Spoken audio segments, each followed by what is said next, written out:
ഒരു കാലത്ത് 5000-ന് മുകളിൽ ആളുകൾ താമസിച്ചിരുന്ന ലോകത്തിലെ ഏറ്റവും ജനസാന്ദ്രതയുണ്ടായിരുന്ന ഒരു നഗരം.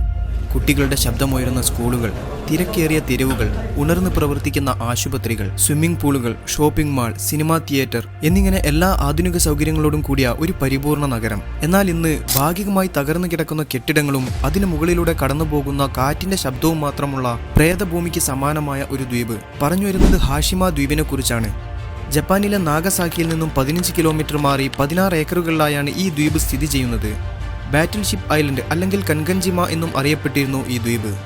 ഒരു കാലത്ത് വ്യവസായവൽക്കരണത്തിന്റെ ഈറ്റില്ലമായിരുന്ന ഹാഷിമ ഐലൻഡിന്റെ ഭൂതകാലത്തിലേക്ക് നമുക്കൊന്ന് സഞ്ചരിക്കാം. Welcome to the video.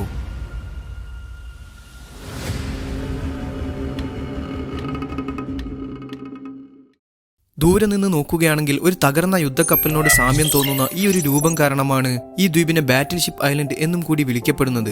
വലിയൊരു ജനവിഭാഗം ജീവിച്ചു തീർത്തതിന്റെ നഗരശേഷിപ്പുകളും വ്യാവസായിക വിപ്ലവത്തിന്റെ അവശിഷ്ടങ്ങളും മാത്രമുള്ള ദ്വീപിന്റെ ചുറ്റുഭാഗവും ശക്തമായ അതിർത്തികളാൽ കടലിൽ നിന്നും വേർതിരിച്ചിരിക്കുന്നു. നാഗസാക്കിയോട് അടുത്തു നിൽക്കുന്നത് കൊണ്ട് തന്നെ പലരും കരുതിയേക്കാം, ഒരുപക്ഷെ ആണവ ദുരന്തങ്ങൾ വല്ലതും കാരണമാണോ ദ്വീപ് ഇന്ന് കാണുന്ന ഈ രീതിയിലേക്ക് എത്തിയതെന്ന്. എന്നാൽ ഹാഷിമ ദ്വീപിന്റെ ചരിത്രം മറ്റൊന്നാണ്.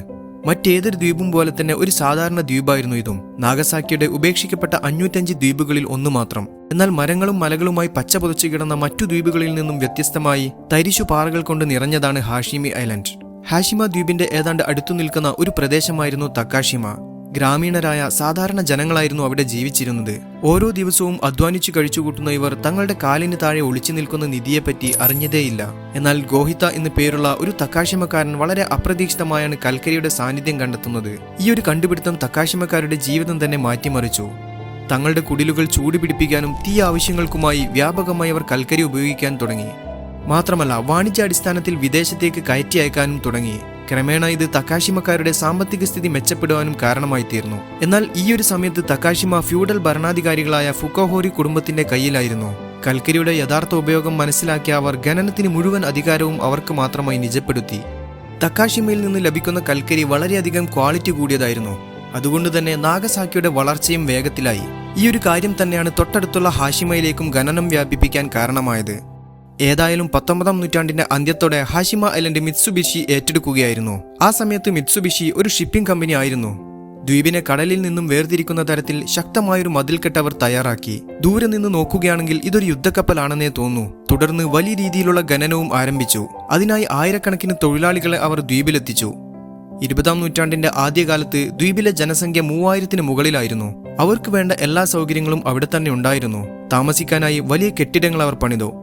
ഹാഷിമ ദ്വീപിലെ ഈ കെട്ടിടമായിരുന്നു ആ സമയത്ത് ജപ്പാനിലെ തന്നെ ഏറ്റവും വലിയ കെട്ടിടം. അതിനു പുറമെ ആശുപത്രി, school, gym, cinema theatre, swimming pool തുടങ്ങിയവയൊക്കെ ദ്വീപിൽ തന്നെ ഉണ്ടായിരുന്നു. 20-ാം നൂറ്റാണ്ടിന്റെ പകുതിയോടെ കൽക്കരിയുടെ വാർഷിക ഉൽപാദനം 4 ലക്ഷം ടണ്ണിന് മുകളിലെത്തി. ജനസംഖ്യ 5000-ന് മുകളിലും എത്തി. ലോകത്തിലെ ഏറ്റവും ജനസാന്ദ്രതയുള്ള നഗരമായി ഹാഷിമ ദ്വീപ് മാറുകയായിരുന്നു. ഈ കാലമത്രയും ജപ്പാൻ ഇക്കണോമി അതിന്റെ പീക്ക് ലെവലിലായിരുന്നു ഉള്ളത്. എന്നാൽ ഹാഷിമയുടെ പതനം വളരെ പെട്ടെന്നായിരുന്നു. കൽക്കരിയുടെ സ്ഥാനത്ത് പെട്രോൾ ഉൽപ്പന്നങ്ങളുടെ ഉപയോഗം വന്നതും തുടരെ ഉണ്ടാകുന്ന പ്രതികൂല കാലാവസ്ഥയും ഹാഷിമ ദ്വീപിലെ ഖനനത്തിന് തിരിച്ചടിയായി. പതിയെ ദ്വീപിലെ തൊഴിലാളികളുടെ എണ്ണം കുറച്ചുകൊണ്ടുവന്നു. തെരുവുകളിലെ തിരക്ക് കുറഞ്ഞു. കെട്ടിടങ്ങൾ കാലിയാകാൻ തുടങ്ങി. കുഞ്ഞുങ്ങളില്ലാത്ത സ്കൂളുകളും രോഗികളില്ലാത്ത ആശുപത്രികളും ബാക്കിയായി. 2008-ൽ ഹാഷിമ ഐലൻഡിനെ യുനെസ്കോ ലോക പൈതൃക ലിസ്റ്റിൽ പ്രഖ്യാപിച്ചു. ലോകത്തിന്റെ നാനാഭാഗങ്ങളിൽ നിന്നുമുള്ള സന്ദർശകരെ വരവേൽക്കാൻ ഹാഷിമ ദ്വീപ് ഇന്നും തല ഉയർത്തി തന്നെ നിൽക്കുന്നുണ്ട്.